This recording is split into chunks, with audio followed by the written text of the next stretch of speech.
buenas noches, ¿qué tal? Bienvenidos a Espacio Abierto. No queda nada para las elecciones municipales y es el momento de conocer los programas de ciudad de cada uno de los candidatos que se presentan a los comicios del próximo 28 de mayo. En esta ocasión nos acompaña el candidato a la alcaldía por el BNG de Ferrol, Iván Rivas. Muy buenas noches y gracias por venir. Hola, muy buena noche. Gracias a vos. Antes de hacer un balance de cómo ha ido el gobierno, creo que es importante hacer autocrítica y valorar cómo han actuado, cómo ha sido el BNG en estos 4 años en la corporación.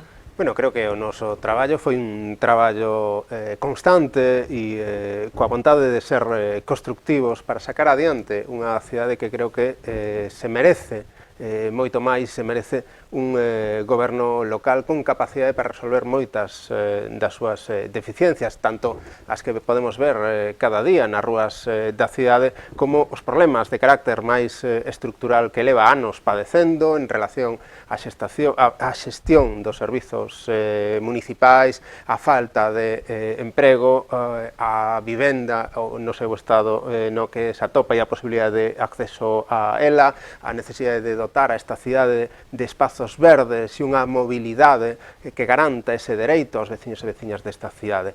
Creo que o noso traballo, desde a humildade ao longo destes 4 anos, se orientou nese senso, con esa vontade colaborativa, e que creo que o feito de ter incorporado demandas aos orzamentos municipais que se aprobaron nese ano 2021 así o demostra, e traballaremos para que a partir deste 28 de maio podemos construir ese Ferrol sen límites que estamos a transmitir aos veciños e veciñas desta cidade por parte do Bloque Nacionalista Galego, sobre a base dun proxecto que, sinceramente, creo que é un proxecto ilusionante e con moita capacidade para poder levarlo adiante nos próximos 4 anos. Para gestionar este Ferrol sin límites ha contado con un equipo que le va a acompañar. ¿Qué nos puede contar de él?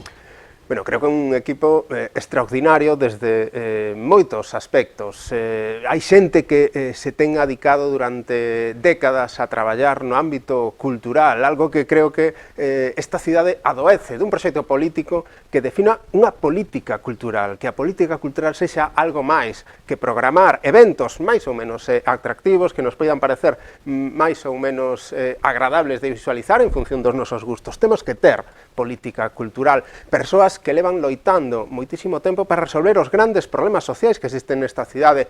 No día de hoxe participamos cunha das persoas que forma parte da nosa candidatura, Beatriz Fernández, en defensa das condicións laborais e do servizo que se prestan nas residencias de maiores desta cidade. Temos que ter en conta que estamos nunha cidade cun nivel de envellecemento altísimo e, por tanto, debe ser unha das nosas prioridades resolverlle os problemas e as necesidades básicas a estas persoas que tanto lle teñen dado a cidade ao longo de toda a súa vida. Contamos na nosa candidatura con referentes de aspectos que os colectivos da cidade que se adican a outro dos sectores que creo que é fundamental atallar os problemas que están a ter e que se acumulan non só durante estes 4 anos, sino desde as últimas décadas, como o sector deportivo, pola falta de infraestructuras, pola falta de coordinación desde que o Partido Popular eliminou o padroado de deportes, e para iso contamos con persoas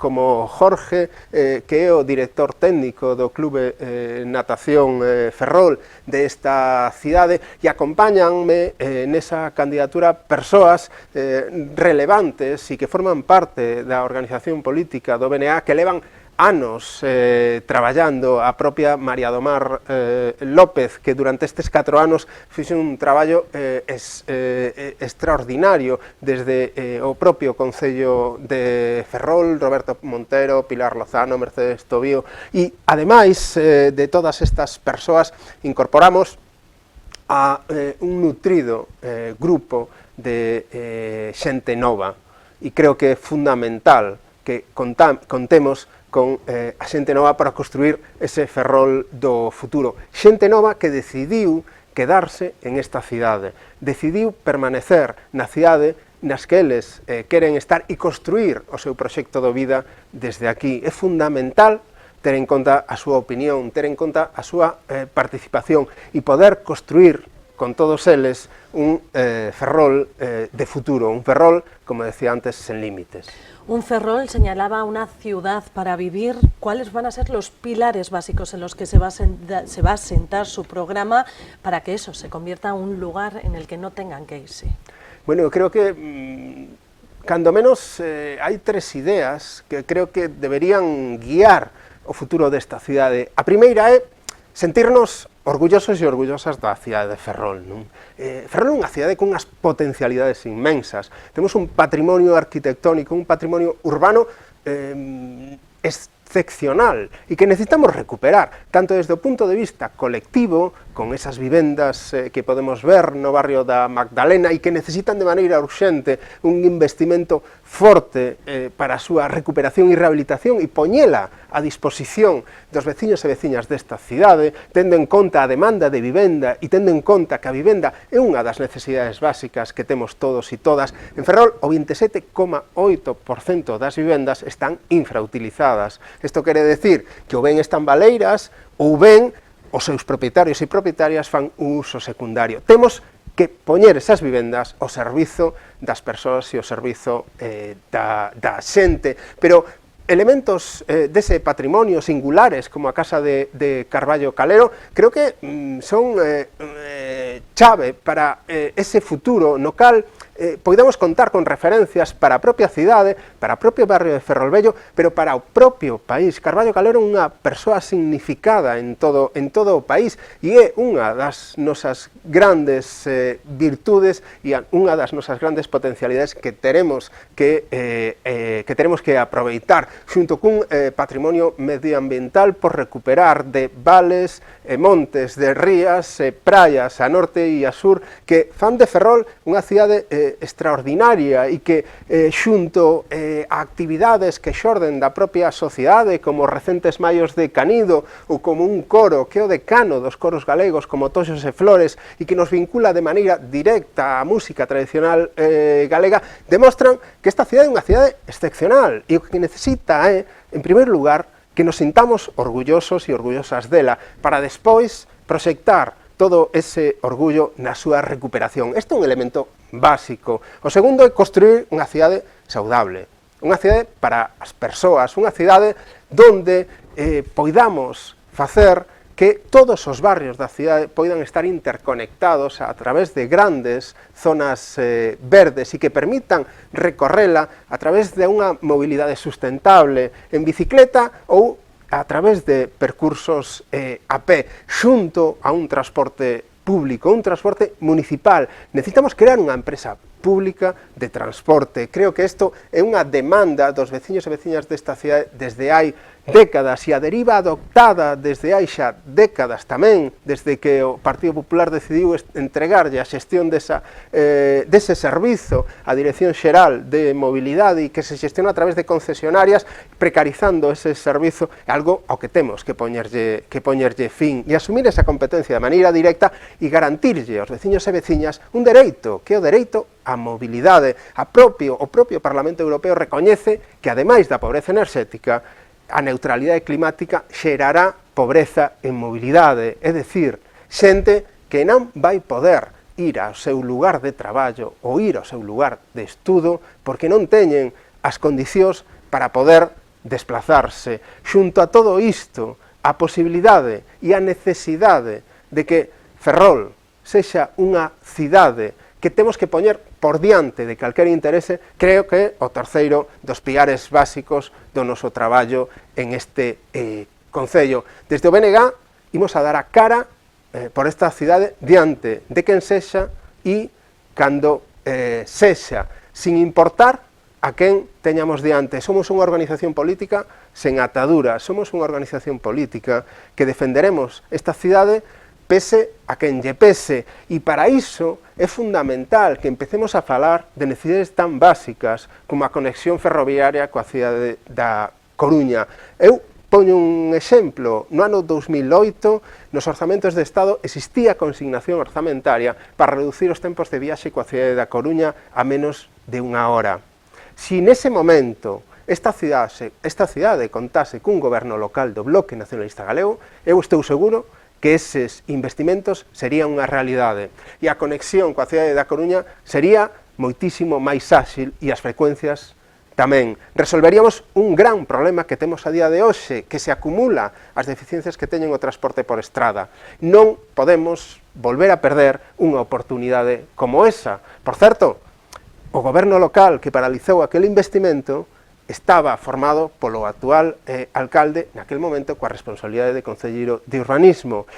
E agora, nun contexto no que desde o Congreso dos Deputados poidamos exixirlle, e así o faremos, ao goberno que nese momento asuma esas competencias, a necesidade de investir na renovación desa infraestructura ferroviaria. Contar cun goberno local é básico e fundamental, do mesmo xeito que defender a esta cidade diante das demandas do Ministerio de Defensa e ser capaces de integrar unha parte fundamental de Ferrol, como é o que hai detrás do muro do Arsenal, facendo de Ferrol unha cidade completa e que continúa dividida por ese muro durante décadas e que parece que o asumimos xa como algo normal, debe ser outro dos criterios que rixan o traballo do próximo goberno local. E con esas directrices creo que podemos construir ese Ferrol sin límites. Con esas directrices nos presentamos a estas eleccións. En relación a lo que hablaba, me ha hablado de vivienda, de defensa, de cómo ordenar de ese pulmón verde. Le tengo que preguntar por eso, por el convenio de defensa. El próximo gobierno que lidere los próximos 4 años va a tener que determinar cómo gestionar este asunto. Especialmente el otro día el alcalde anunciaba que se van a construir 300 viviendas en el Sánchez Aguilera de promoción pública y hoy desde el BNG decían que esta operación era especulativa. Ben, si temos uns terreos que teñen un valor que poida rondar os 20 euros metro cuadrado, o Concello Ocho recalifica e pasan a valer máis de 1000 e pico euros metro cuadrado e o Goberno do Estado decide mercalos cando, ao mesmo tempo, e nesta cidade contamos con parcelas urbanizadas, non como as do Sánchez Aguilera, en Canido e no Bertón, non sei como lle podemos chamar a unha operación urbanística deste tipo e, sobre todo, cando nos xurden moitísimas preguntas. Si o Goberno do Estado tiña pensado facer este investimento na cidade de Ferrol, por que non o fixo antes de que se recalificase ese solo por parte do Partido Socialista e do Partido Popular, e desde esta cidade poder decidir libremente o destino que lle queríamos dar aos terreos que se atopan nese ámbito tan importante da cidade de Ferrol. Para eso, nós tiñamos unha proposta que creo que era excepcional, que era convertir ese espazo central nun gran pulmón verde. Nós, tendo en conta o que está a acontecer e os feitos que están a desenvolver de maneira recente, revisaremos de maneira completa o expediente que se desenvolveu e que se aprobou no pleno municipal. E en calquera caso, si o Goberno do Estado ten a vontade de construir nova vivenda no Concello de Ferrol, tendo en conta, como decía antes, que o 27,8% da vivenda a día de hoxe está infrautilizada e que deberíamos facer o esforzo en poñela ao servizo dos veciños e veciñas desta cidade. Pero se en calquera caso existe unha vontade de desenvolver nova vivenda no Concello de Ferrol, parece moi evidente que deberíamos comezar por aqueles espazos que teñen parcelas sin construir, que a día de hoxe xa están urbanizadas e que permitirían construir esa vivenda de maneira inmediata, como as parcelas ás que me refería dos plans parciais do barrio de Canido ou do plan parcial do barrio de Obertón. E creo que parece que estas directrices son as que deberíamos seguir. Con ese obxectivo intentaremos reorientar esta política de vivenda no próximo goberno local. Hablaba también de pobreza energética y decían que el próximo gobierno local tendría que tomar medidas para reducir la factura eléctrica municipal. ¿Qué es lo que proponían? Ben, creo que un dos grandes custes que temos todos e todas é a enerxía, o prezo da electricidade, os gastos que facemos en ese servizo. Na cidade de Ferrol temos unha oportunidade. O contrato que xestiona ese servizo está sin desenvolver. E, por tanto, a posibilidade de que poidamos contratar de maneira directa, sin un intermediario, sin unha comercializadora, a enerxía eléctrica que consumimos no Concello de Ferrol, tanto alumeado público como instalacións públicas, edificios deportivos, culturais ou de todo tipo, nos permitiría aforrar máis do 20% do consumo que estamos a facer a día de hoxe. E reduciríamos de maneira importante un gasto que a día de hoxe é cada vez máis significativo e máis importante. Eu quero lembrar que o Partido Popular e o Partido Socialista decidiron facer unha modificación de crédito para destinar o aforro do ano pasado a pagarlle as empresas eléctricas, cando creo que as prioridades nesta cidade deberían ser outras. Pero en calquera caso, podemos reducir o noso gasto enerxético. Faríamolo mediante a contratación de personal que podiera acceder a esas subastas, xeraríamos emprego, creando ese ente de compra de enerxía pública e, por outra parte, con ese aforro, teríamos a posibilidade de axudar, de bonificar aquelas persoas que están a asumir uns gastos cada vez máis cuantiosos e que condicionan dunha maneira importantísima a súa vida. Poderíamos destinar eses recursos, eso que agora lle estamos pagando de máis ás empresas eléctricas, poderíamos redistribuílo e darllo a quen máis o precisa, aos sectores máis vulnerables desta cidade. Creo que unha oportunidade que non podemos deixar escapar. Seguimos hablando de servicios porque a lo largo de estos años la cuestión ha sido muy cuestionable, mejor dicho, en los servicios y sus contratos a lo largo de esta legislatura. ¿Qué opina unos servicios que no han repercutido solo al empleo público, sino directamente a los ciudadanos? ¿Qué propone? Bueno, creo que a experiencia que temos, despois de décadas nas cales se decidiu privatizar todo o privatizable e adelgazar a administración pública e, sobre todo, desde que se impuxo a lei de estabilidade, eu chamolle de austeridade, no ano 2012 por parte do Partido Popular e os gobernos seguintes, tanto do Partido Popular de Rei Varela, o seguinte de Ferrol en Común e o actual o Partido Socialista, asumiron ese criterio como irrevocable. Pois creo que se algunha experiencia podemos extraer do que ten acontecido, creo que son, cando menos, dúas conclusións. A primeira, que as condicións laborais nas que se prestan eses servizos cada vez son peores. Podemos ir a asistir a un pleno municipal para ver que ali, en ese pleno municipal, de maneira recurrente, todos os meses, temos a un sector de traballadores ou traballadoras que están a demandar unhas condicións laborais dignas, parques e xardíns, recollida do lixo, bibliotecas, os mesmos bombeiros.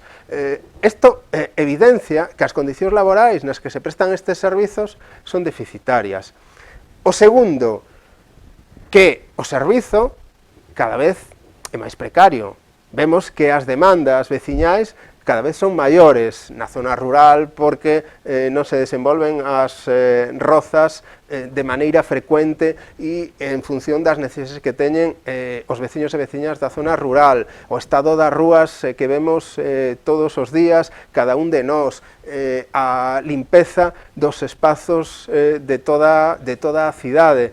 Ben, creo que partindo, por tanto, deses dous presupostos, e que as condicións laborais cada vez son peores e que o servizo cada vez é máis precario, deberíamos pensar que a alternativa de continuar privatizando e xestionando este servizo a través de empresas privadas non é a mellor opción.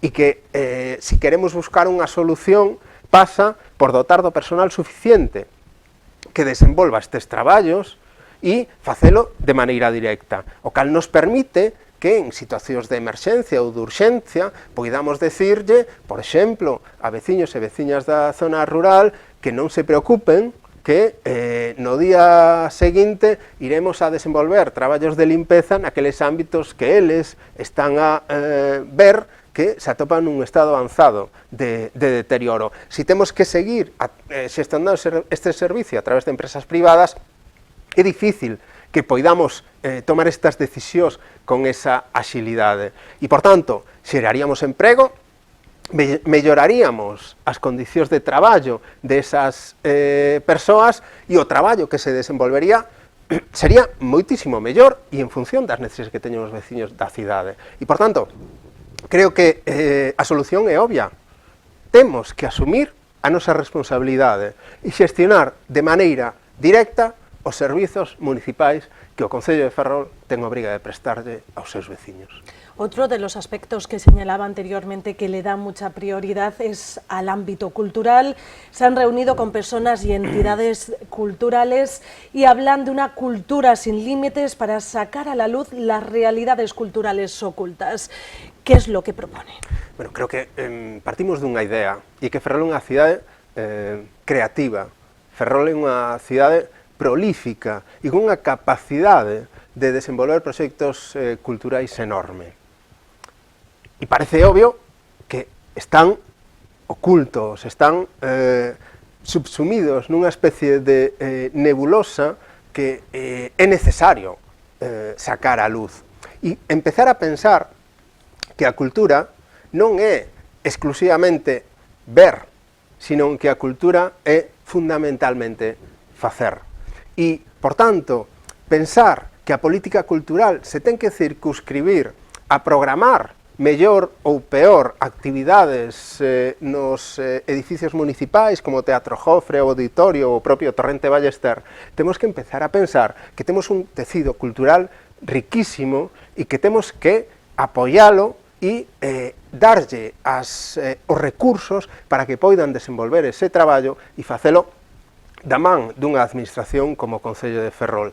Temos referencias como as que antes mencionaba de música tradicional, pero temos teatro, temos os locais de ensaio que poderíamos aproveitar para empregar ou para axudarlles a eses colectivos e persoas que ali acuden de maneira recurrente a pesar do desmantelamento que se fixo deses espazos e que a día de hoxe seguimos sen saber cal é a alternativa que se lles vai a dar para despois nos puntos álxidos do ano, como poden ser as festas da cidade ou eventos significativos, recurrir a eles para que poidan públicamente expoñer todo o seu traballo. E a cultura debe basarse en ese criterio.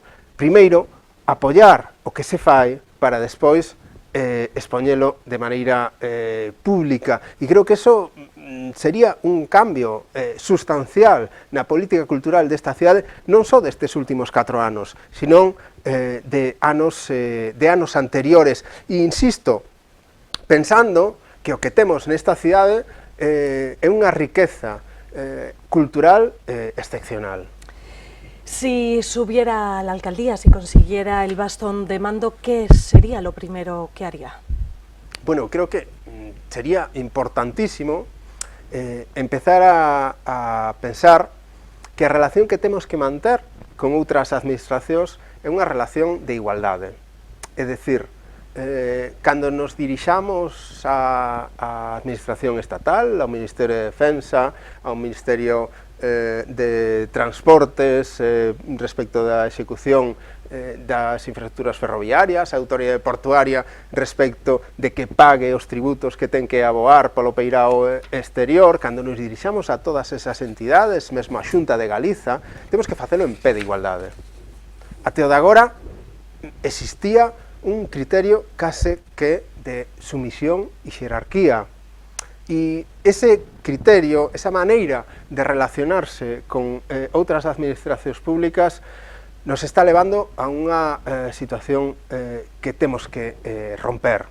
Temos que rachar con esa inercia do pasado, deixar de pensar que todo o que aconteceu en anos pasados é o mellor dos mundos posible e empezar a mirar cara ao futuro. Ás veces teño a sensación de que nesta cidade o resto de organizacións políticas nos queren converter nunha especie de estatuas de sal, e buscando sempre referencias no que aconteceu en anos anteriores. Mesmo se asume que o festival, falando de cultura, dos anos 80, casi que forma parte intrínseca desta cidade. Nos queremos mirar para adiante, queremos mirar para o futuro, e para iso é moi importante que rachemos con esa relación tan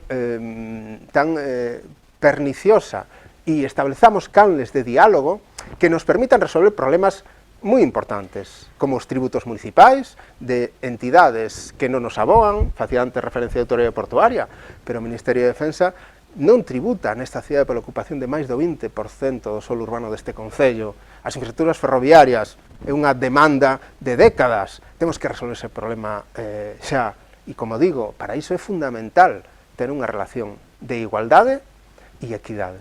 Hablar relación de igualdad con otras instituciones, pero ¿qué sucede con la ciudadanía? Porque hemos visto que en estos años la casa del concello no ha estado abierta para ellos. Penso que eso é un problema que temos que resolver de maneira inmediata. Desde o Bloque Nacionalista Galego levamos xa uns anos intentando que o goberno local asuma que o Concello de Ferrol é de todos e de todas, e é fundamentalmente unha institución ao servizo dos veciños e das veciñas. Xuntamos as asociacións de veciños e veciñas da cidade para demandar a apertura do edificio municipal. Conseguímolo de maneira limitada.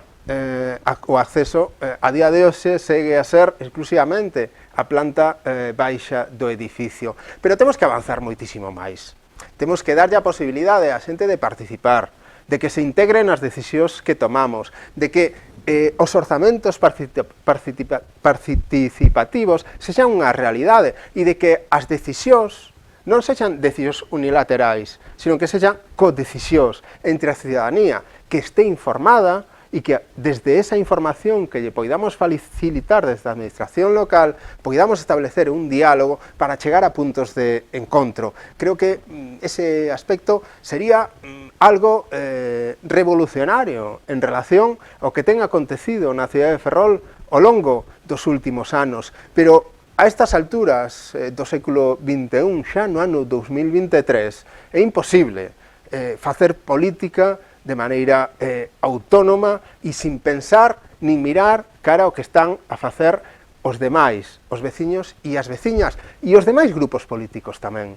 Temos que pensar que a política é diálogo, e sobre a base dese diálogo chegar a acordos para poder sacar a cidade adiante. Finalizamos ya este espacio abierto, pero antes me gustaría preguntarte por ese acto central de campaña que va a tener lugar mañana. Mañá, no Inferniño, desenvolveremos ás 12 da mañá un acto no cal contaremos coa portavoz nacional do Bloque Nacionalista Galego e onde presentaremos as nosas propostas para esta cidade e convidamos a todos os veciños e veciñas de Ferrol que se acheguen a ese espazo, a ese barrio da cidade de Ferrol, pensando e demandándolles, cando menos, que lle den unha oportunidade ao Bloque Nacionalista Galego. O resto de organizacións tiveron a súa oportunidade e, humildemente, desde o BNG, lle estamos a pedir aos veciños e veciñas de Ferrol que lle den esa alternativa, esa oportunidade ao BNG. Non lle estamos a pedir unha adscripción absoluta, nin unha fe íntegra no que poidamos decidir ou non. Lle estamos a pedir únicamente unha oportunidade. Y eso es mañana, pero ahora en unas horas tiene esa pegada de carteles. ¿Cómo lo van a hacer? Pois asistiremos ao noso local, aquí no barrio da Magdalena, e a partir das 12 da noite desenvolveremos un pequeno acto no cal poden participar tamén todos os veciños e veciñas da cidade para servir de punto de inicio dunha campaña electoral que agardo sexa fructífera para que a partir deste 28 de maio poidamos construir entre todos e todas ese ferrol sin límites do que levamos falando ao longo de toda esta entrevista. Iván Rivas, candidato a la alcaldía por el BNG de Ferrol, gracias por venir y mucha suerte. Gracias a vos por convidarme. Y gracias también a todos ustedes por estar ahí al otro lado. Recuerden que nos pueden seguir a través de nuestra página web, en el canal A la Carta de YouTube y también en la Radio Metro FM sintonizando la 90.6. Que pasen una feliz noche.